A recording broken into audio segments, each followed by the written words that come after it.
Kabar penaklukan dungeon dengan Celestial itu menyebar dengan cepat, dan ketika Ling Che tiba di markas Nebulus, ia menemukan kerumunan pemain telah berkumpul di luar gedung pertemuan. Suara-suara berbisik, penuh dengan rasa ingin tahu dan kekaguman. Itu dia, Thief yang bertarung bersama Blue Cloud yang tak tertandingi. Dan dia, seorang kapten, tak mungkin orang seperti dia berasal dari pasukan ketiga. Di tengah keramaian, Ryuko tersenyum puas.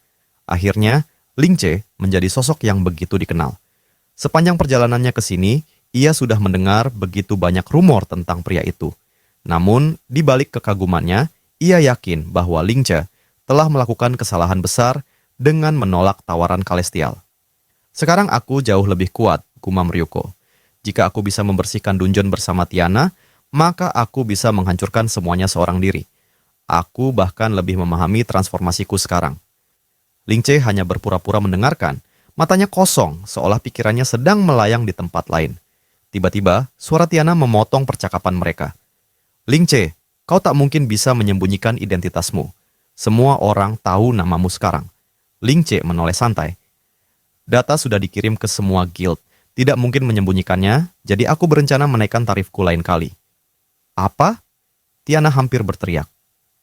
Kau benar-benar melemparkan tanggung jawab ini begitu saja? Aku menerima tumpukan surat tentangmu, dan kau malah santai saja. Ling Che hanya tersenyum tipis. Aku mengerti. Tiana menghela napas, berusaha mengendalikan emosinya. Bagaimana kau bisa bertemu Blue Cloud? Kau sadar bahwa terlibat dengan orang sepertinya berarti masalah tak akan bisa dihindari, bukan? Namun, sebelum Ling Che bisa menjawab, suara notifikasi terdengar di perangkat Tiana. Tiana menunduk, hendak membuka pesan itu, tetapi sebelum sempat melakukannya, seseorang masuk ke ruangan dengan tergesa-gesa. Tiana, pria itu, yang dikenal sebagai Wasabi Man, berbicara dengan napas tersengal. Sudahkah kau membaca pesan dari Dewan Nebulus? Ia tampak gelisah. Guildmaster Stillwaters ingin bertemu denganmu dan Ling Che. Ini tidak bisa dihindari atau ditunda. Mereka ingin melihat kalian sekarang juga. Tanpa membuang waktu, mereka bergerak menuju markas utama Guild Nebulus. Ling Che sedikit terkejut.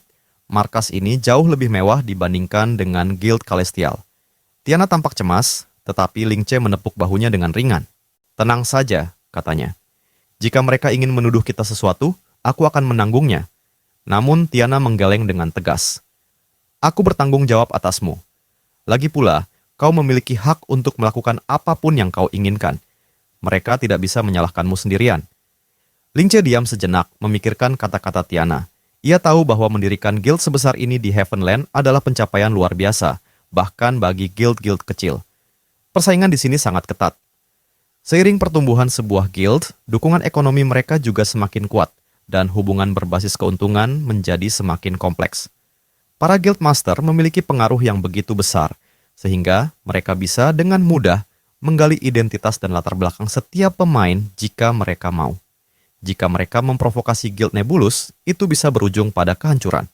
Namun, bukan berarti mereka akan gentar.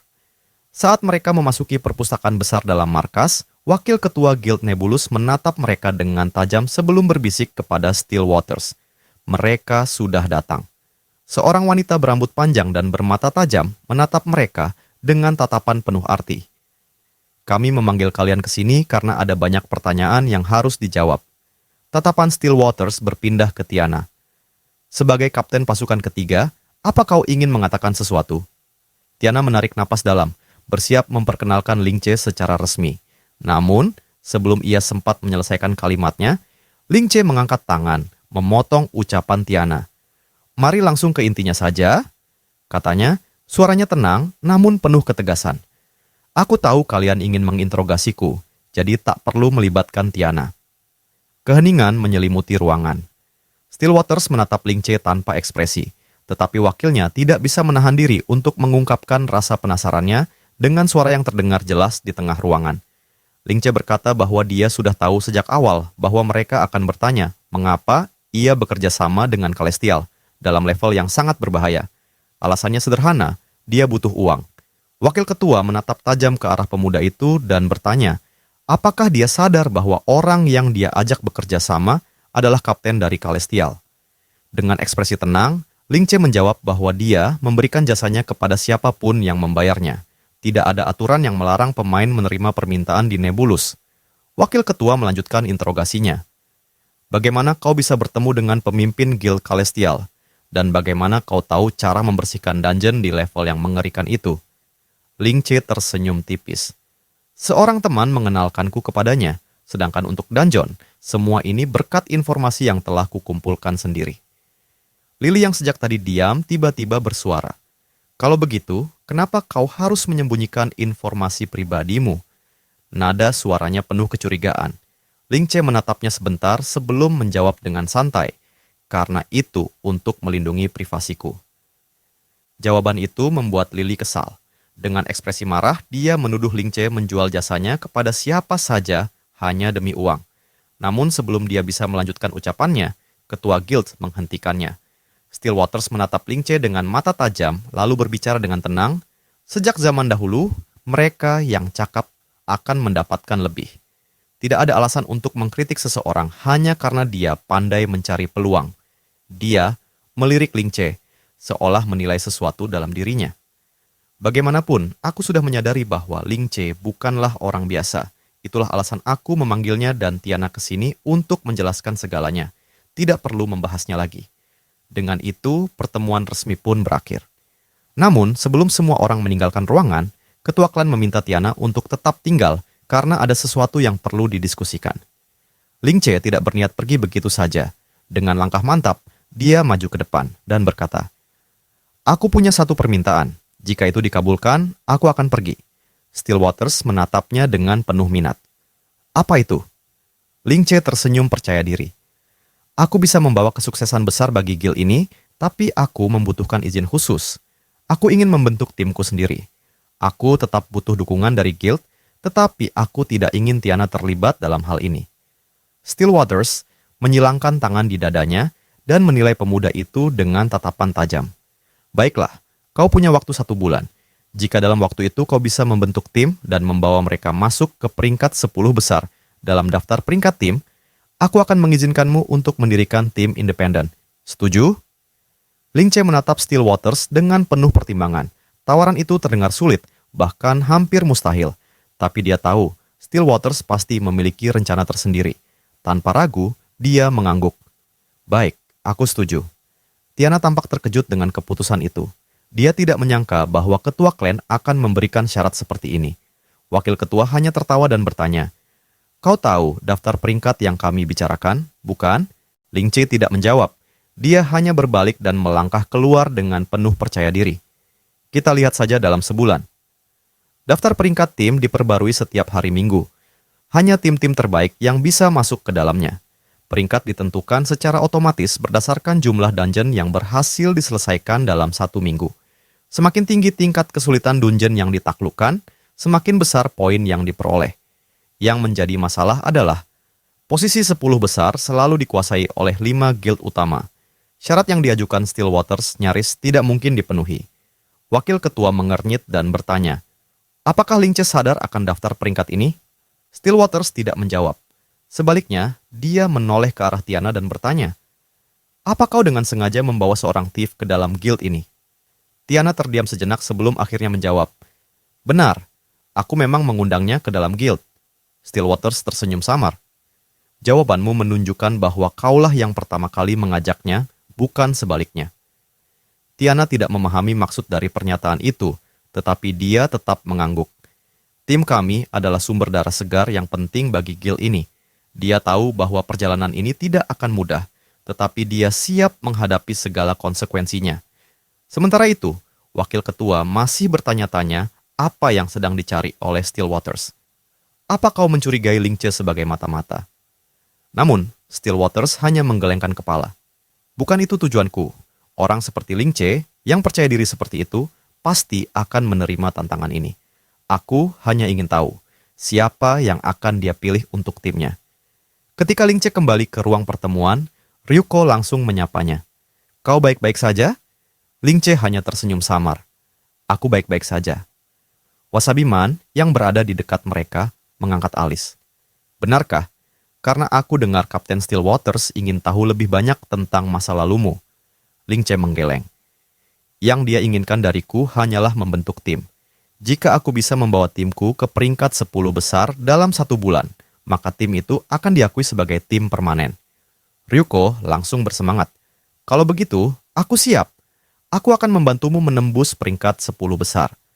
Di saat yang sama, Wasabi-man juga mengambil keputusan.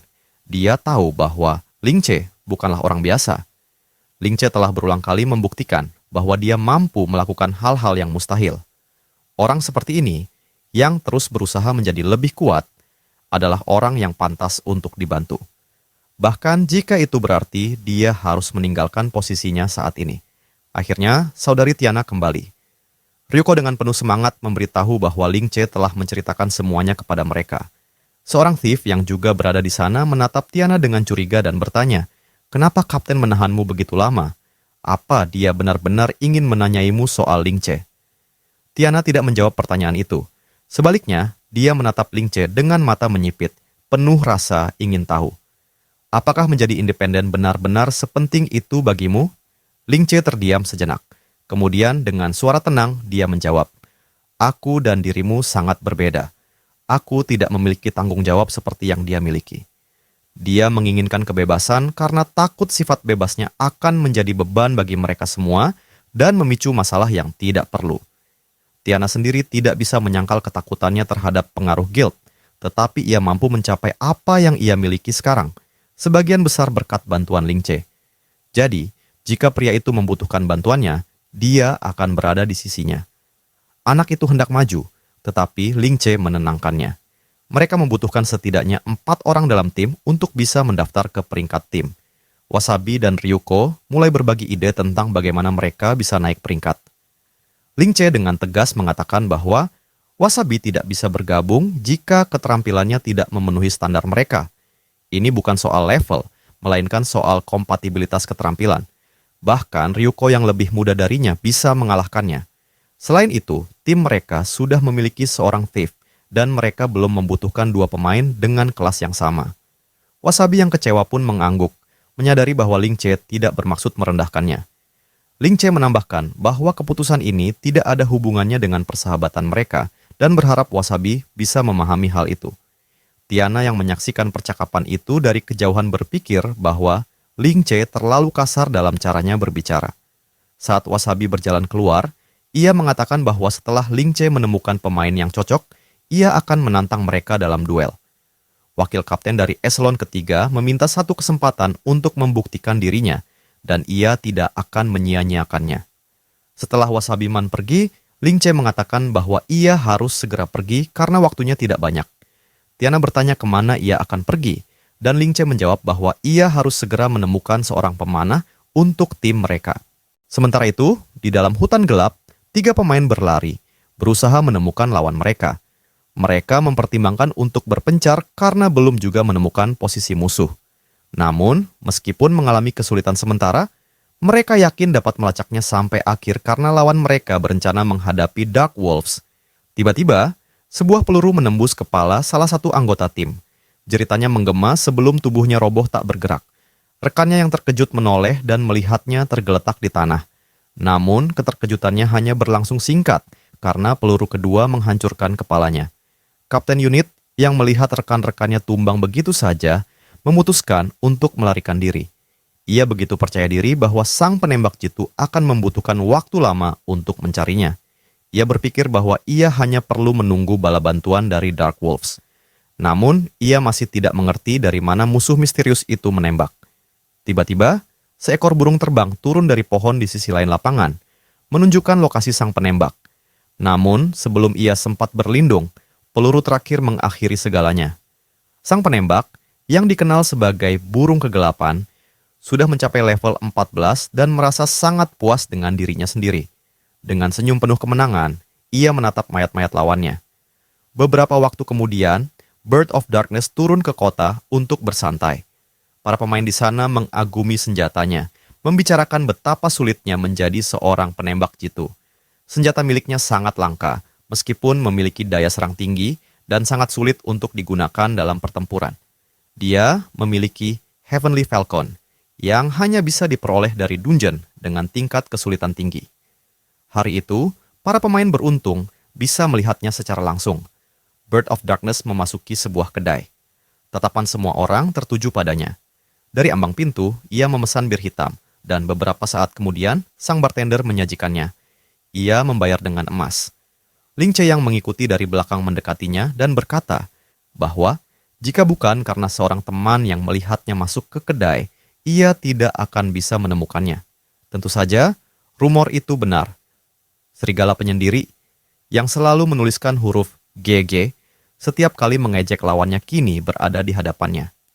Dalam kehidupan masa lalunya, Ling Che tahu bahwa pria antisosial ini adalah orang pertama yang memiliki senjata api jarak jauh. Dengan penuh keseriusan, ia menawarkan Bird of Darkness untuk bergabung dengan timnya dan berpartisipasi dalam peringkat tim bersama mereka. Namun, sebelum Ling Che selesai berbicara, suara tembakan menggema di udara. Gelas bir Ling Che pecah berkeping-keping. Bird of Darkness memegang pistolnya. Asap masih mengepul dari larasnya. Dengan nada dingin, ia hanya berkata, "Diamlah." Namun, Ling Che tidak mundur. Ia mengatakan bahwa ia bukan seorang pengintai profesional, tetapi ia yakin Bird of Darkness adalah kandidat yang sempurna untuk timnya. Jika ia tertarik, ia bisa menemuinya di pintu masuk Ancient Mechanical Cave besok siang, tepat pukul 12. Ling Che berjalan pergi dengan penuh keyakinan bahwa pria itu akan berubah pikiran. Saat berbicara tentang peningkatan senjata, Ling Che berpikir bahwa mereka bisa mendapatkan Shadow Fighter Sniper Rifle. Meskipun Bird of Darkness meremehkannya, ia sudah siap untuk pertemuan mereka berikutnya. Senapan ini adalah salah satu yang terbaik untuk sniper berat dalam permainan. Sebelum pergi, Ling Che mengingatkan bahwa ia menunggu burung kegelapan besok. Ketika Ling Che keluar dari permainan, ia merasa sedikit sedih meninggalkannya, seperti biasa. Namun, kali ini, ia benar-benar sendirian di kamarnya. Di atas meja, ia melihat sebuah surat. Dengan rasa ingin tahu, ia membuka amplop dan membaca isinya. Mata Ling Che melebar, ia tidak bisa mempercayai apa yang ia lihat. Ling Che tidak pernah menyangka bahwa pria tua itu ternyata sangat serius. Ling Che mengingat kata-kata sang kakek, bahwa ia harus berpendidikan, banyak membaca, dan menjadi lebih pintar. Sang kakek bahkan telah membantunya mengajukan beasiswa, sesuatu yang membuat Ling Che sedikit malu. Sekolah akan dimulai bulan depan, dan jika ia tidak menghadirinya, ia akan mengecewakan sang kakek. Namun, yang paling mengkhawatirkan adalah di mana sang kakek berada saat ini. Sementara itu, seorang penagih utang mendatangi sang kakek dan bertanya, apakah ia tahu berapa banyak utang yang telah ditinggalkan oleh putranya. Kakek Ling Che terkejut, ia sama sekali tidak tahu. Namun, pria itu menunjukkan dokumen yang telah ditandatangani oleh putranya, lalu bertanya apakah sang kakek memahami konsekuensi yang akan ia hadapi. Meskipun putranya telah meninggal, penagih utang itu tetap agresif. Sebelum situasi semakin memburuk, Ling Che tiba-tiba muncul dan menuntut agar pria itu meninggalkan kakeknya. Penagih utang itu menatapnya dengan tatapan tajam, lalu bertanya siapa dia. Namun, sesaat kemudian ia menyadari sesuatu. "Kau pasti cucunya," gumam penagih hutang. Ling Che mengangguk, membenarkan. Wajah penagih utang itu menyeringai puas. "Kalau begitu, kau yang harus membantu kakekmu membayar hutang ini." Kakek Ling Che berusaha menjelaskan bahwa anak itu tidak ada hubungannya dengan hutang miliknya, tetapi pria itu tidak peduli. "Hari ini adalah tenggat pembayaran 1.000.000 koin. Jika kalian tidak membayar, aku akan membawa lelaki tua ini bersamaku dan menjual bagian tubuhnya." Ling Che mengepalkan tangannya, menahan amarah. Ia tahu ini bukan dunia game. Ia tidak bisa begitu saja menyerang lawannya. Satu kesalahan bisa berakibat fatal. Mengambil napas dalam-dalam, ia menenangkan dirinya dan menjawab, "Kami memang miskin, tapi kami mengerti maksudmu. Namun, membunuh kami tidak akan menghasilkan 1.000.000 koin secara ajaib." Penagih hutang itu tertawa dingin. "Baiklah, ku beri kalian waktu 2 bulan, katanya. "Tapi ada syarat. Jumlahnya sekarang 1,5 juta koin, bukan 1 juta lagi. Itu bunga untuk waktu tambahan yang kuberikan." Mata Ling Che membelalak, sementara sang kakek gemetar ketakutan. Mencari 1 juta saja sudah mustahil, apalagi 1,5 juta. Penagih hutang itu kemudian mengancam, "Jangan coba-coba kabur, organisasiku bisa menemukan siapa saja, di mana saja." Saat pria itu pergi, Ling Che menenangkan kakeknya yang masih gemetar. Ia bertanya-tanya, Kemana semua uang itu pergi? Sang kakek juga tidak tahu. Anaknya tak pernah membicarakan perihal hutang. Ling Che tahu hanya ada satu cara untuk keluar dari situasi ini. Menghasilkan uang dari game. Hanya pemain level 15 ke atas yang bisa menukar mata uang dalam game ke dunia nyata, dan ia hanya punya 2 bulan untuk mencapainya. Ling Che segera bergegas ke Ancient Machinery Cave. Saat tiba, Ryuko sudah menunggu di lokasi dan menyambutnya dengan penuh semangat. Akhirnya kita bisa masuk dungeon bersama, serunya. Namun, Ling Che menenangkan antusiasmenya. Tunggu sebentar, kita punya anggota baru. Ia memperkenalkan Tilis, seorang petarung tangguh yang bergabung dengan mereka hari ini. Kau terlambat, kata Tilis dingin. Aku datang karena katanya ada pemain profesional di sini. Aku harap kalian tidak mengecewakanku. Sebelum Ling Che bisa menjawab, sebuah suara lain bergema. Jadi ini teman-temanmu? Semua orang menoleh. Burung kegelapan telah tiba. Ling Che menghela napas lega. Ya, kau benar, katanya melihat sang sniper. Pemuda itu hanya tertarik pada senapan Shadow Fighter yang dijanjikan. Ia menatap Ling Che dengan tajam. Aku harap semua ini bukan hanya janji kosong. Ling Che tersenyum. Jika kau ingin mendapatkan senapan itu, kau harus memenuhi syaratnya. Kita harus membersihkan dungeon ini. Ragu? Kau bisa mengujinya sendiri. Bird of Darkness tidak langsung menjawab. Ia menatap sekeliling, lalu tiba-tiba menunjuk ke arah Ryuko. Ryuko terkejut. Aku? Tilis juga tidak mengerti pilihan ini. Apa maksudmu? Tanyanya. Namun, Bird of Darkness memiliki filosofi sendiri. Kekuatan sebuah ember kayu untuk menahan air ditentukan oleh seberapa panjang papan tersebut. Katanya tenang. Meskipun Tilis tidak sepenuhnya setuju, argumen itu cukup masuk akal baginya. Namun, Ryuko hanya bisa menatap dengan ekspresi bingung. Apa maksudnya? Ling Che, yang sudah terbiasa dengan pemikiran aneh sang sniper, hanya tersenyum tipis. Baiklah, kita adakan duel antara Ryuko dan Bird of Darkness. Kebetulan tempat ini masih sepi. Kini, semua mata tertuju pada Ryuko dan burung kegelapan. Duel ini akan menentukan apakah sniper misterius itu benar-benar cocok menjadi anggota tim mereka. Ryuko bertanya apakah pria itu akan menggunakan senapan sniper. Sebagai seorang master senjata api, Ryuko tahu bahwa senjata semacam itu sangat langka dan sulit didapat. Senapan itu terlihat sangat keren dan, secara umum, mulut anak itu ternganga, tak mampu menutup. Ling Che mengumumkan dimulainya pertarungan, dan Ryuko mengangkat perisainya, berniat untuk mengetahui bagaimana seorang sniper bertarung. Namun, hal pertama yang dilakukan Bird of Darkness mengejutkan semua orang, termasuk Tilis. Pria itu mengganti senjatanya menjadi 2 pistol, dan saat kedua pistol itu berada di tangannya, dia memberitahukan Ryuko untuk mulai. Keputusan Bird of Darkness juga mengejutkan karena dia memilih 2 pistol. Pilihan yang cukup tidak biasa untuk seorang sniper berat, namun logis karena pada jarak dekat lebih mudah menggunakan senjata ringan daripada senapan berat.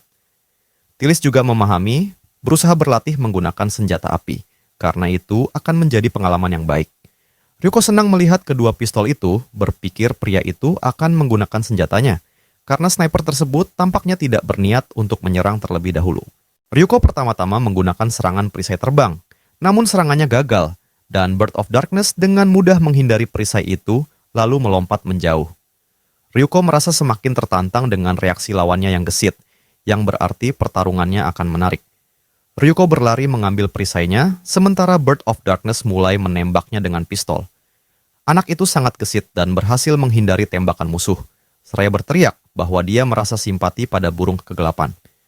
Tilis sangat terkesan dengan kelincahan Ryuko yang kecil, bahkan Ling Che juga mulai menyadari bahwa anak itu berkembang dengan baik dan menyesali dirinya karena tidak menyadarinya lebih awal. Ryuko kemudian kembali mengaktifkan serangan perisai, namun kali ini sniper dengan lihai menghindarinya. Tilis berpikir, meski anak itu cukup gesit, dia tidak bisa menandingi fleksibilitas Bird of Darkness. Ling Che berkomentar bahwa itu bukan masalah besar. Menghindari tembakan, Ryuko berteriak bahwa wajah Bird of Darkness membutuhkan pukulan keras. Lalu dia berlari menyerang, berusaha menghindari pertarungan langsung. Bird of Darkness mendorong perisai Ryuko dan melompat mundur, berputar tajam di udara untuk mulai menembak 2 pistolnya secara bersamaan ke arah Ryuko. Anak yang fokus pada serangannya itu merasakan serangan kuat pertama dari musuhnya. Ryuko terjatuh ke tanah, tertutup debu yang terbang ke udara, dan Bird of Darkness sama sekali tidak melihat ke belakang. Tillis berpikir meskipun anak itu mampu bertahan dari tembakan, tekanan dari senjata itu membuatnya tumbang. Semua orang berpikir pertarungan sudah selesai, tapi Ling Che tidak setuju. Tiba-tiba, Ryuko melompat keluar dari asap dan menyerang sniper, kini dalam ukuran yang lebih besar. Bird of Darkness tidak sempat menghindari serangan mendadak dari bocah itu, dan Ryuko berhasil menangkapnya dengan satu tangan. Ryuko menatap Bird of Darkness itu langsung di matanya dan berkata bahwa dia menyarankan Bird of Darkness untuk mengambil senapannya. Jika tidak, dia akan kalah. Ling Che berpikir meskipun Bird of Darkness menjadi penembak terbaik pertama, dia tidak boleh meremehkan potensi besar Ryuko. Anak itu kelak akan menjadi salah satu dari 6 Sacred Shields di Sacred Mount Zong. Ling Che bertanya pada burung kegelapan apakah dia ingin melanjutkan pertarungan, namun dia mengatakan tidak perlu. Ling Che kemudian memutuskan untuk menambahkannya ke dalam tim sementara. Tujuan mereka di Dungeon jelas. Mereka akan merebut Sniper Shadow dan memecahkan rekor di Ancient Mechanical Cave dengan tingkat kesulitan khusus. Tim minimal yang dibutuhkan adalah 4 orang yang bagus. Ryuko bertanya mengapa mereka tidak memilih level yang lebih mengerikan. Ling Che menjawab bahwa itu karena hadiahnya berbeda. Jika tingkat kesulitan monster diperbarui dan peserta memiliki lebih dari setengah HP mereka pada akhir, hadiah yang diperoleh adalah Brass Shadow Claymore. Sedangkan untuk Sniper Rifle Shadow, mereka harus menyelesaikan dungeon kesulitan spesial dalam 45 menit. Tillis bertanya, apakah itu bahkan memungkinkan mengingat rekor saat ini untuk tingkat kesulitan tertinggi adalah 1 jam 27 menit, yang jauh lebih lama daripada 42 menit yang Ling Che katakan kurang dari setengah rekor saat ini. Ling Che tidak melihat masalah dengan itu. Bird of Darkness yang diam-diam mendekat ke Ling Che dari belakang bertanya, berapa lama menurutnya mereka akan menyelesaikan area tersebut? Ling Che menjawab bahwa mereka hanya butuh waktu 20 menit. Di dalam dungeon, Ryuko melemparkan laba-laba dari tangannya, tidak suka dengan mereka. Tillis bertanya pada Ling Che, apakah 20 menit tidak terlalu singkat? Ling Che menjawab bahwa dia tidak berpikir itu terlalu singkat. Dia merencanakan gaya bermain yang berbeda untuk grup mereka. Itulah mengapa mereka tidak akan melewati dungeon ini dengan cara yang sama seperti orang lain. Di Ancient Mechanical Cave, mereka harus melewati 3 minimap, masing-masing dengan lapisan gua.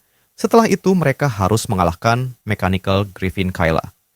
Bird of Darkness pernah bekerja sama dengan tim lain sebelumnya, namun biasanya penyapuan memakan waktu 2 jam. Sangat berbeda dari waktu 45 menit yang ditargetkan. Ling Che berkata, bahkan serangan cepat pun secara konvensional memakan waktu lama, jadi metode mereka akan berbeda. Mereka akan memanfaatkan medan untuk keuntungan mereka dan tidak perlu bertarung melawan monster. Tillis terkejut, bertanya apakah dia mendengar dengan benar apa yang baru saja dikatakan Ling Che. Ling Che mengulanginya, memastikan bahwa apa yang dia katakan itu benar. Ada celah dalam peta dungeon mekanik kuno yang sedikit berbeda dari peta lainnya. Peta ini sudah dimuat sebelumnya, jadi mereka tidak perlu menunggu lagi. Ryuko langsung menyadari kemana arah pembicaraan Ling Che. Dengan ini, mereka memiliki jalan pintas untuk tim. Namun, ada trik dalam permainan ini. Beberapa peta mulus, sementara yang lain perlu dimuat secara bertahap. Bird of Darkness, yang tampaknya tidak mengerti maksud Ling Che, mendesak untuk penjelasan yang lebih jelas atau ini semua akan sia-sia. Ling Che terkejut melihat seorang profesional seperti Bird of Darkness tidak mengerti mekanisme permainan ini, tapi dia mengajak tim untuk melihat sekitar. Suasana di lokasi ini terasa misterius, dengan banyak lubang kecil di lantai dan dinding. Tillis merasa tidak nyaman dengan apa yang dia lihat, sementara Ryuko sama sekali tidak terganggu. Ling Che berkata bahwa tim harus mengatasi rasa tidak nyaman mereka, karena mereka harus mengebor lubang-lubang itu. Hanya Ryuko yang terlihat bersemangat dengan ide ini, dan dia langsung ingin mencobanya. Ling Che melanjutkan, menjelaskan bahwa tempat ini penuh dengan lorong-lorong yang saling terhubung, seperti benang jaring laba-laba. Namun tidak ada yang tahu kemana jalan-jalan itu akan membawa. Bisa saja ada monster, bisa juga jalan buntu, atau bahkan keluar ke jalur lain. Namun, mereka tak perlu khawatir. Ling Che tahu ribuan gua ini, dan dia yakin ada jalan yang tepat di bawah. Bug ini ditemukan oleh para pemain di kehidupan masa lalu Ling Che, dan meskipun semuanya diperbaiki setelah pembaruan versi, Ling Che adalah satu-satunya yang masih tahu tentangnya. Dia berencana menjual informasi ini kepada orang lain namun tetap mengontrol penyebaran bug ini. Saat mereka melanjutkan perjalanan, Tillis semakin tegang. Mereka memasuki sebuah gua sempit di mana makhluk-makhluk yang tak dikenal tampak bersembunyi. Tiba-tiba, Tillis berteriak setelah melihat sesuatu di salah satu terowongan, dan Ling Che bertanya apa yang terjadi. Ryuko berlari mendekat ke cahaya yang berkilauan, lalu berteriak bahwa mereka tak perlu panik. Itu hanya seekor monster biasa. Ling Che, yang memperhatikan reaksi Tillis, tersenyum. Ternyata, kecantikan dinginnya memiliki sisi yang manis. Sementara itu, Bird of Darkness tetap seperti biasanya, dengan ekspresi yang tak terbaca. Ling Che mengamati timnya dalam diam, mengetahui bahwa hari ini akan menjadi hari yang sangat menarik. Di persimpangan 3 jalan, mereka memilih untuk berbelok kiri dan bergerak cepat. Dengan tim, harus menghindari monster yang sedang tidur dengan sangat hati-hati. Akhirnya, mereka sampai di tempat yang tepat, di mana mereka harus melompat turun ke dalam sebuah terowongan. Ryuko rela menjadi yang pertama melompat, dan Ling Che segera mengikutinya, sambil mendorong anggota tim lainnya untuk melakukan hal yang sama. Begitu mereka berada di bawah, Ryuko melihat jalan keluar dari ruang sempit itu, namun ada sebuah hambatan. Pikirannya terputus saat rekannya yang lain mulai jatuh berantakan satu sama lain, berteriak kesakitan. Tillis, yang jatuh di atas Ling Che, merasa tersentuh dengan kata-kata Ling Che dan menghela napas setelah akhirnya bangkit. Bird of Darkness mengamati bahwa mereka telah bergerak 16 kali secara horizontal dan 12 kali vertikal, yang menandakan mereka berada di lantai yang lebih rendah. Dia terus memberitahu bahwa mereka sedang menuju ke bos terakhir. Ling Che mengomentari bahwa Bird of Darkness memiliki kemampuan pemahaman ruang yang luar biasa. Seperti yang sudah dia duga, Bird of Darkness itu juga tahu tentang sungai bawah tanah ini, yang disebut Sungai Kerendahan Hati. Dia tidak menyangka Ling Che tahu jalan pintas ke bawah. Ling Che menyuruh semua orang untuk memperhatikan struktur tempat ini, sambil dengan penasaran mengamati segala sesuatu di sekitarnya. Di atas mereka, tepatnya di atas kepala mereka, ada bos yang harus mereka kalahkan, yaitu Mechanical Guardian Kayla, yang habitatnya berada di Jembatan Kerendahan Hati. Ryuko, yang mengamati bos itu, menyadari mereka harus menghabisinya dari posisi penyergapan. Namun, bos ini tampak sangat menakutkan dengan penampilan yang tampaknya tak terkalahkan. Dia mengungkapkan rasa takutnya pada Ling Che, tetapi Ling Che meyakinkannya bahwa mereka tidak perlu bertarung 1 lawan 1. Tillis mencatat bahwa sudah lewat 12 menit dan 8 detik sejak Ling Che mengungkapkan rencananya dan saatnya untuk mulai. Namun, Ling Che dengan tatapan tajam berkata bahwa Tillis belum diperlukan. Hanya Bird of Darkness yang akan terlibat dalam tahap pertama pertarungan ini. Anggota tim lainnya langsung bertanya mengapa Ling Che membuat keputusan ini, namun Bird of Darkness segera menyadari bahwa keputusan Ling Che bukanlah sebuah kebetulan. Target Bird of Darkness adalah ekor Griffin, sebuah jarak yang hanya bisa dijangkau oleh seorang penembak jitu yang handal. Dengan menggunakan sniper terbaik untuk serangan jarak jauh, bos itu akan marah tetapi tidak akan mampu mencapai mereka, dan akhirnya kembali ke posisi semula. Mendengarkan teori Ling Che, Bird of Darkness mengungkapkan kebingungannya, namun ia segera menyadari bahwa sekarang mereka akan melihat apakah teori itu bekerja dalam praktik.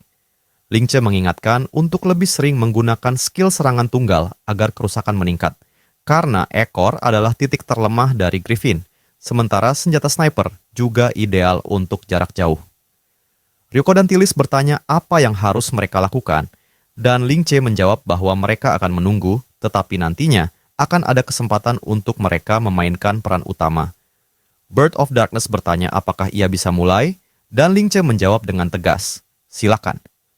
Begitu perintah diberikan, sniper itu melepaskan tembakan pertama. Griffin yang menjadi bos mereka jelas tidak senang, terkena beberapa tembakan yang membuatnya marah.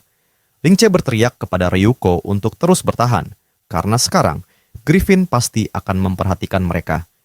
Tidak lama kemudian, Griffin terbang meninggalkan posisinya, mencari musuh-musuhnya. Ling Che menyadari bahwa mereka sedang bersembunyi di bawah jembatan dan karena Griffin tidak berhasil menangkap target, ia akan segera kembali ke posisi semula. Melihat reaksi Bird of Darkness terhadap kata-katanya, Ling Che bertanya apakah ada yang salah, tetapi sniper itu pura-pura tidak mendengarnya, terlalu fokus pada pergerakan bos. Ketika Griffin berada pada jarak yang optimal, sniper itu kembali melepaskan tembakan kedua, memanfaatkan waktu dengan sebaik-baiknya. Sayangnya, peluru berkecepatan tinggi itu tidak memberikan kerusakan signifikan pada Griffin. Ling Che memperhatikan dan mengamati bahwa penggunaan pistol oleh Bird of Darkness bukanlah pilihan terbaik. Dia tidak berani membayangkan strategi menggunakan senjata jarak jauh, terutama senapan sniper, untuk menghadapi musuh yang tangguh seperti ini. Namun, Ling Che segera menemukan titik tembak yang ideal, dari mana ia bisa dengan bebas menghabisi kesehatan bos jika perhitungannya benar. Dalam waktu 8 menit, Bird of Darkness akan bisa melepaskan lebih dari 30 tembakan dengan kemungkinan menurunkan health Griffin dengan cepat. Namun, tiba-tiba, seluruh tim mulai khawatir. Bird of Darkness memutuskan untuk menggantungkan dirinya di pinggir jembatan, mengatakan bahwa ia sedang menghemat waktu. Ling Che, yang menyadari rencananya, berteriak agar Bird of Darkness segera menembak ekor Griffin yang terbang tepat di atas mereka. Ling Che terkejut dengan kemampuan Bird of Darkness yang dapat mengetahui detik-detik di mana ekor Griffin masih dalam jangkauan tembakannya. Keahlian yang sangat luar biasa. Ling Che tak pernah menyangka ada orang yang begitu terampil dalam membaca waktu dan ruang. Biasanya, mereka hanya bisa menembak 1 kali dalam 1 kesempatan, tapi sekarang Bird of Darkness telah memahami cara untuk menembak 2 kali dalam waktu yang ditentukan. Rencana 8 menit mereka pun dipercepat hampir menjadi 4 menit. Akhirnya, dengan strategi tersebut, tim Ling Che berhasil menyelesaikan pertempuran dengan Humble Mechanical Guardian Griffin Kyla di tingkat kesulitan spesial hanya dalam waktu 16 menit. Bird of Darkness akhirnya mendapatkan Shadow Fighter yang sangat diidam-idamkan, namun Ling Che khawatir bahwa tingkat kesulitan khusus ini mungkin akan menarik perhatian banyak orang. Sayangnya, kali ini mereka berhasil mendekati waktu rekor, yang menyebabkan perdebatan sengit di forum Heavenland. Hal yang paling mengejutkan adalah munculnya berbagai tim dari berbagai level yang bersiap untuk menantang mereka. Ling Che meminta burung kegelapan untuk menyembunyikan senjatanya, karena itu sangat mencolok. Ryuko berkata bahwa hanya orang buta yang tidak akan menyadari bahwa tim yang mengalahkan Griffin dalam 16 menit ini adalah mereka. Ling Che menjelaskan bahwa dia terbiasa menahan informasi dan menjaga kerahasiaan setelah setiap pertempuran. Semua anggota tim harus tetap menjaga mulut mereka, karena kebisingan yang berlebihan hanya akan menambah masalah. Mereka harus bertindak dengan hati-hati dan tidak menarik perhatian. Tilis, yang merasa tertantang, berkata bahwa dia tidak peduli, karena dia bergabung dengan tim ini, karena itu menarik dan penuh tantangan. Dan jika dia merasa bosan, dia bisa keluar kapan saja. Ling Che sudah siap secara mental jika harus mengucapkan selamat tinggal pada Tilis, bertanya-tanya, apakah dia bisa mempertahankannya? Tetapi percakapan dengan Bird of Darkness berjalan lebih baik dari yang ia harapkan. Sniper itu mengatakan bahwa ia bukan tipe orang yang suka bergabung dengan tim, namun untuk berterima kasih atas Shadow Fighter, dia akan bergabung untuk sementara waktu. Dia juga mengingatkan agar mereka tidak terkejut jika dia memutuskan untuk keluar nanti, karena dia punya rencana sendiri. Ling Che menyadari bahwa tim ini sangat cocok dengan keinginannya, dan ini bisa menjadi awal yang menjanjikan. Perhatian Ling Che teralihkan ketika Ryuko memberitahunya bahwa banyak orang bersenjata lengkap berada di sekitar mereka. Hal ini wajar, karena jalan ini mengarah ke pendaftaran peringkat tim, dan sebuah grup tanpa kekuatan yang memadai tidak akan memenuhi syarat. Tilis memperhatikan bahwa hampir semua tim terdiri dari anggota guild yang sama, dan peringkat juga dikenal sebagai leaderboard. Semakin tinggi peringkat, semakin keren guild itu dianggap, yang membuatnya menjadi alat penting untuk membangun reputasi. Ini tidak mengherankan bagi Ryuko, yang sudah melihat daftar tersebut sebelumnya. Di peringkat teratas ada 5 guild utama, dan mencapai posisi 10 besar memang sangat sulit, karena mereka harus bersaing dengan guild-guild besar tersebut. Akhirnya, giliran tim mereka yang tiba di gerbang, dan sistem menyambut mereka dengan pengumuman bahwa mereka telah sampai di hall pendaftaran. Begitu masuk, Ryuko bertanya, "Nama apa yang Ling Che pilih untuk tim mereka?" Ling Che menjawab bahwa dia bahkan belum memikirkan itu. Dia hanya memanggilnya dengan nama yang terlintas saat itu juga. Namun, menurut Ryuko, itu tidak boleh begitu. Dalam pandangannya, memberi nama tim itu penting. Kapal yang diberi nama baik akan berlayar dengan baik. Ryuko bersikeras, percaya bahwa tim mereka harus memiliki nama besar. Nama itu penting, bahkan dia memikirkan nama tim ini sambil duduk di toilet. Tim mereka selalu menyembunyikan informasi tentang diri mereka dan seharusnya tetap misterius seperti bayangan. Pemain lain hanya tahu bahwa mereka ada, tapi tidak tahu seperti apa rupa mereka. Karena itu, dia memutuskan untuk memberi nama tim mereka Shadow dan bertanya bagaimana pendapat yang lain. Namun setelah berpikir sejenak, Ling Che malah merasa menyukainya. Setelah beberapa pertimbangan, Ling Che setuju bahwa mereka akan menjadi Shadow. Nama sederhana itu justru masuk akal setelah semua dipikirkan matang-matang. Setelah pendaftaran diajukan, Ling Che memimpin tim untuk mengikuti langkah-langkah selanjutnya. Mereka mulai mencatat rekor baru yang sangat berguna. Beberapa dungeon dengan tingkat kesulitan Insanity tidak bisa diselesaikan dengan cepat karena keterbatasan komposisi tim dan memang dirancang khusus untuk menetapkan rekor. Kompleksitas yang dipilih menghemat waktu yang sangat penting untuk tim mereka. Mereka punya ruang untuk berputar dan melakukan perhitungan dengan tepat. Karena peringkat hanya diperbarui setiap hari Minggu, mereka hanya memiliki 4 kesempatan untuk masuk ke dalam 10 besar. Dan selama waktu itu, mereka sudah mencatat banyak rekor. Meski belum masuk 10 besar, hasil terbaik dari setiap dungeon yang berhasil mereka selesaikan telah meninggalkan jejak yang jelas, dan itu sebuah kenyataan. Namun, apa yang tidak Ling Che duga adalah bahwa kehormatan ini justru akan menjadi target bagi beberapa orang dengan niat jahat. Ketika tim mereka tiba di dungeon berikutnya, Tilis bertanya pada Ryuko apa yang dia maksudkan bahwa ada orang yang meniru tim mereka. Ryuko mengonfirmasi, "Itulah yang aku maksudkan." Dia mengatakan bahwa dia mendengar kabar ini dari seorang saudari perempuan di guildnya. Tilis tidak menyadari seberapa terkenalnya tim Shadow sekarang. Secara logis, karena ketenaran mereka, banyak orang ingin meniru mereka. Ling Che, yang sedang melompat di atas rumput, berkata bahwa Ryuko terlalu memperhatikan hal yang tidak penting. Dunia ini berputar di sekitar uang. Tiba-tiba, Bird of Darkness muncul seperti bayangan di atas rumput dan bertanya, "Apakah orang-orang ini hanya ingin mencuri prestasi kita?"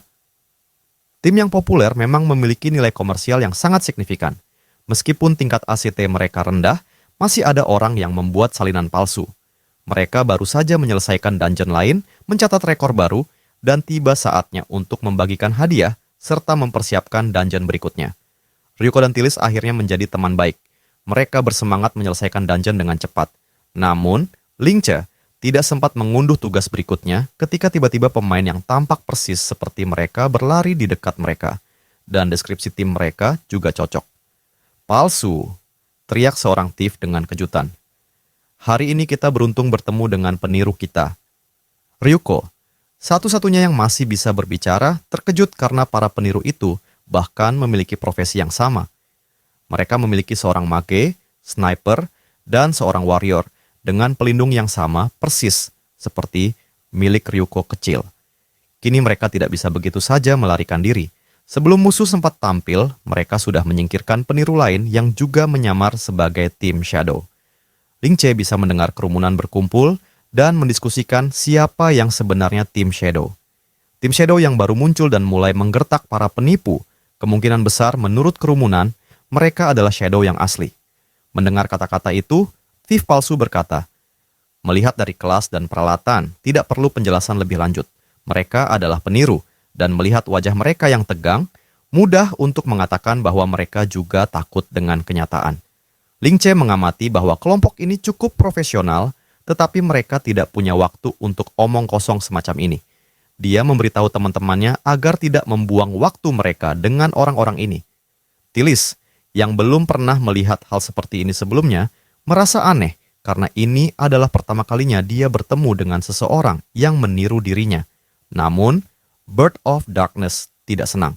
Dia diperankan oleh seorang pria jelek yang sulit dibedakan dengan babi hutan. Meskipun teman-temannya sangat ingin menyelesaikan masalah dengan para peniru itu, Ling Che bersikeras agar mereka tidak menarik perhatian lebih lanjut. Di sisi lain, dengan memanfaatkan keheningan dari pihak lawan, salah satu peniru berteriak, "Mungkin kalian hanya mencoba untuk memprovokasi kami." Dia mengira bahwa mereka sangat mirip, tetapi kemampuan akting timnya lebih baik karena mereka memang ahli dalam menangani para penipu. Mereka meyakinkan bahwa tidak ada orang di dalam game ini yang tidak mengenal mereka, dan dengan penuh percaya diri, mereka menyatakan bahwa mereka akan mengalahkan para peniru sampai habis.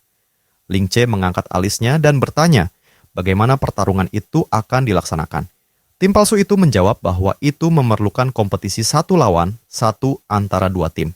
Tim palsu itu menambahkan bahwa mereka tidak pernah kalah melawan peniru, dan Ling Che segera setuju dengan syarat tersebut.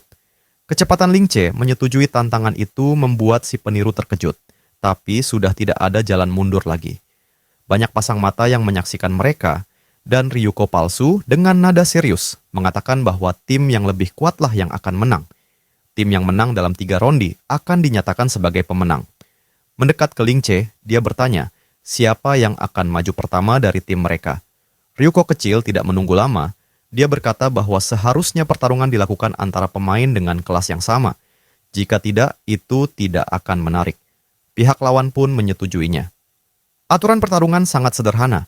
Mereka hanya bisa bertarung di dalam lingkaran, dan pemenangnya akan ditentukan dalam waktu 5 menit. Si peniru bertanya, apakah Ryuko setuju dengan aturan bahwa jika keluar dari lingkaran, itu otomatis dianggap kalah. Ryuko dengan santai menjawab bahwa tidak ada masalah, dan pertarungan pun dimulai.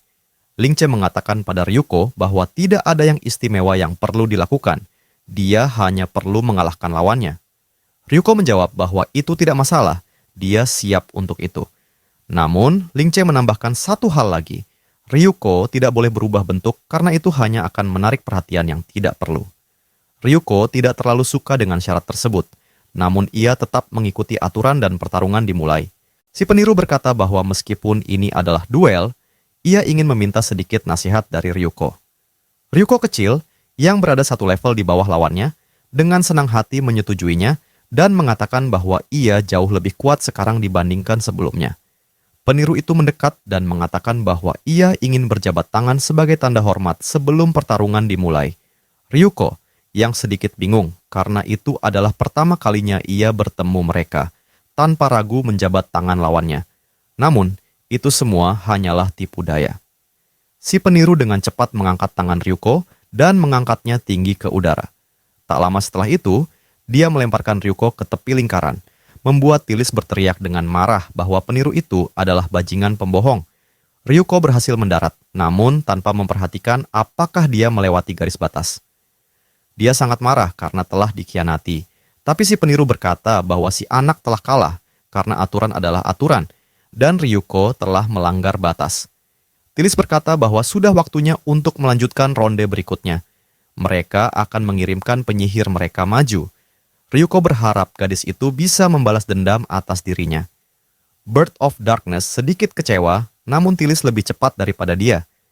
Penyihir dari kerumunan penonton sedikit ragu, dia merasa wajah lawannya terasa sangat familiar. Namun, si penyihir peniru, sambil menyesuaikan kacamatanya dan tersenyum, setuju untuk masuk ke dalam lingkaran. Dia tidak pernah membayangkan bahwa dia akan berhadapan dengan seorang gadis, dan ia berjanji akan berusaha lebih lembut padanya. Tilis hanya merasa marah dengan pernyataan tersebut dan dengan sengit berkata bahwa si pria itu harus lebih hati-hati. Penonton tidak bisa percaya dengan apa yang mereka lihat. Pada awalnya, mereka kira mereka sedang berkhayal, tapi ternyata benar, itu benar-benar Tilis, gadis yang terkenal sebagai penyendiri. Meskipun ada desas-desus bahwa Tilis adalah anggota dari guild besar, itu semua masih merupakan spekulasi. Penonton hanya ingin menikmati pertunjukan yang disuguhkan di hadapan mereka, apalagi tim Ling Che yang masih menarik perhatian. Namun, Ling Che sendiri berpikir bahwa insiden dengan peniru ini bisa menjadi pelindung yang baik di masa depan. Penyihir palsu melihat Tilis mengayunkan tongkatnya, dan energi petir keluar darinya. Dia bertanya mengapa gadis itu begitu marah, sambil menyarankan Tilis untuk bersantai dan bertanya apakah dia tidak ingin pergi ke kafe setelah pertarungan untuk makan dessert. Sesungguhnya, si pria itu merasa kesal dengan kesombongan lawannya. Apakah dia benar-benar berpikir dia istimewa? Penyihir itu memberi Tilis kesempatan untuk menyelamatkan reputasinya, karena dia tidak suka memukul wanita. Setelah itu, dia mulai mengejek dengan terbuka, memberitahu Tilis untuk siap-siap karena dia akan menunjukkan seluruh kekuatannya. Dengan teriakan, dia mengucapkan mantra, kurungan berduri, menciptakan sebuah penjara duri dalam sekejap. Tanaman ajaib yang dipenuhi duri itu segera melilit tubuh Tilis, namun gadis itu sama sekali tidak melawan. Ryuko terkejut dan tidak mengerti mengapa dia membiarkan dirinya terikat. Ling Che dengan tenang berkata bahwa tidak perlu khawatir. Tilis bukanlah tipe orang yang akan hanya diam begitu saja. Bahkan bisa dibilang, Tilis sudah jauh lebih kuat sejak duel mereka yang terakhir. Selama waktu itu, gadis itu belajar untuk mengamati serangan musuh, bukannya terburu-buru terjun ke dalam pertempuran. Tilis mungkin hanya membiarkan si palsu ini menunjukkan kemampuannya lebih lama di depan publik. Penonton juga terkejut dengan apa yang terjadi. Mereka berpikir mungkin ini bukan Tilis yang asli, melainkan hanya gadis lain yang mirip dengannya. Namun, saat itu terjadi, salah seorang pemain melihat api perlahan naik dari puncak tanaman dan asap mengepul keluar. Beberapa detik kemudian, kubah yang terbentuk oleh sihir peniru itu meledak menjadi kepingan-kepingan, dan keterampilan palsu itu hancur begitu saja. Tiba-tiba, seekor naga yang menyala keluar dari tengah tanaman dan terbang langsung ke arah si peniru yang terkejut, tak mampu bergerak. Pikiran terakhir sang penyihir sebelum api melahap dirinya adalah keraguan. Apakah ini bahkan mungkin? Ketika mantra Tilis menghancurkan kurungan, dia mengatakan bahwa seseorang pernah berkata bahwa seorang penyihir tempur tetaplah seorang penyihir. Penonton membuka mulut mereka. Kayu kalah oleh api. Tilis memanfaatkan ini untuk membebaskan dirinya. Serangannya halus dan tepat, namun Tilis tidak berniat berhenti begitu saja. Dia melayangkan serangan demi serangan, baik untuk membalas dendam dirinya sendiri maupun karena Ryuko. Setelah kombinasi beberapa serangan, peniru itu jatuh ke tanah, kacamatanya hancur. Dia menyalahkan dirinya sendiri karena ceroboh, tidak menyangka serangan seperti itu akan terjadi, dan kini dirinya menjadi bahan tertawaan. Sang penyihir pun memutuskan untuk segera memulihkan kehormatannya dan melompat bangkit, bersiap untuk menyerang lagi. Dia melesat secepat mungkin menuju Tilis, mencoba untuk menghantamnya dengan tombaknya. Namun, gadis itu berhasil melompat ke samping. Si peniru berkeringat dingin karena menyadari bahwa dia tidak bisa mengamati gerakan lawannya. Tanpa kacamata, dia menjadi lebih terdesak. Peniru Ling Che, yang tak tahan dengan kegagalan yang mungkin terjadi, berteriak marah, bertanya apa yang sedang dilakukan. Tanpa disadari Tilis sudah di atas, namun saat pria itu menoleh ke atas, sudah terlambat. Tilis mengaktifkan tarian api yang memutar musuh di pelukannya, lalu melemparkannya keluar dari lingkaran.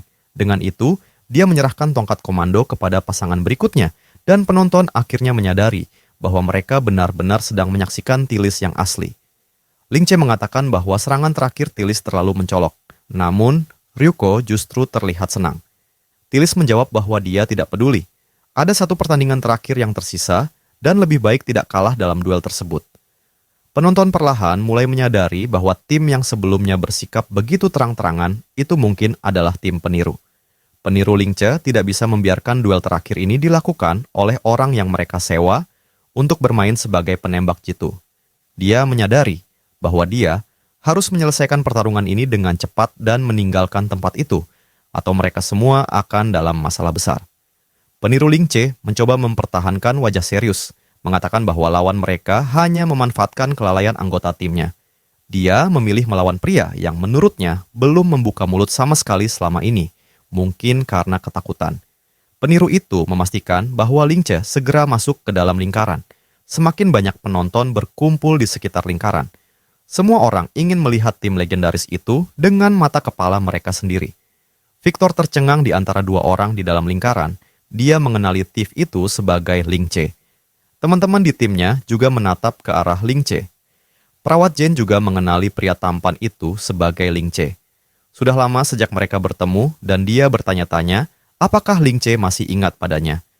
Anti-mainstream menjawab bahwa pria besar seperti Thief itu tentu tidak akan ingat pada mereka. Peniru itu berkata bahwa dia telah melihat Ling Che sejak awal dan dia adalah orang yang ingin melarikan diri pertama kali ketika mereka ditantang duel. Dia berpikir jika Ling Che pandai dalam sesuatu, dia tidak akan menghindari duel seperti itu. Mungkin dia yang terlemah di tim. Sekarang saatnya untuk menunjukkan gaya mereka. Pertarungan diumumkan, namun Ling Che tidak bergerak. Tidak ada yang mengerti mengapa dia tidak menyerang lawannya. Penonton berpikir bahwa Ling Che pasti ketakutan. Peniru itu berteriak bahwa mungkin celananya sudah basah.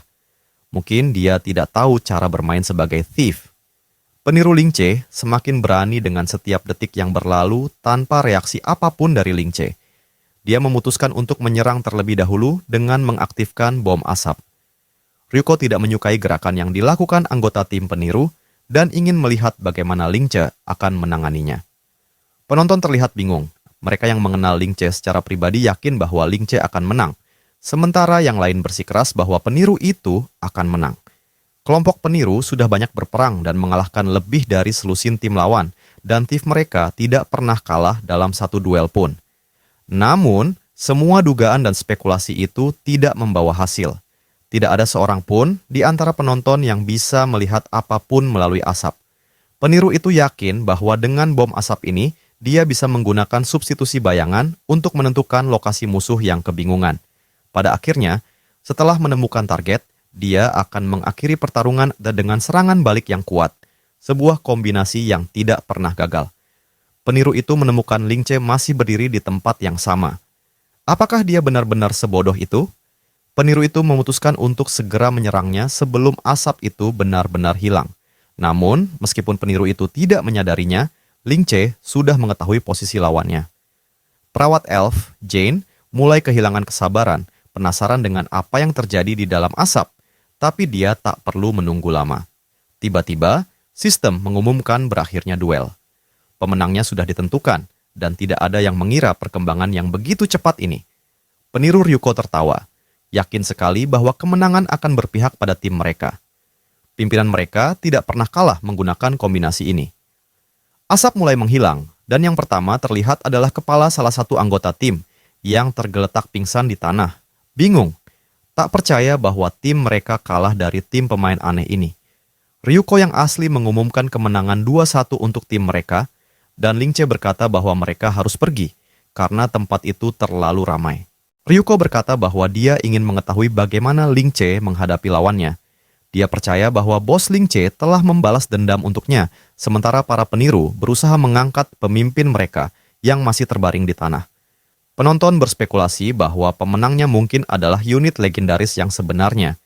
Peniru Lingche mencoba menggerutu bahwa lawannya sangat kuat.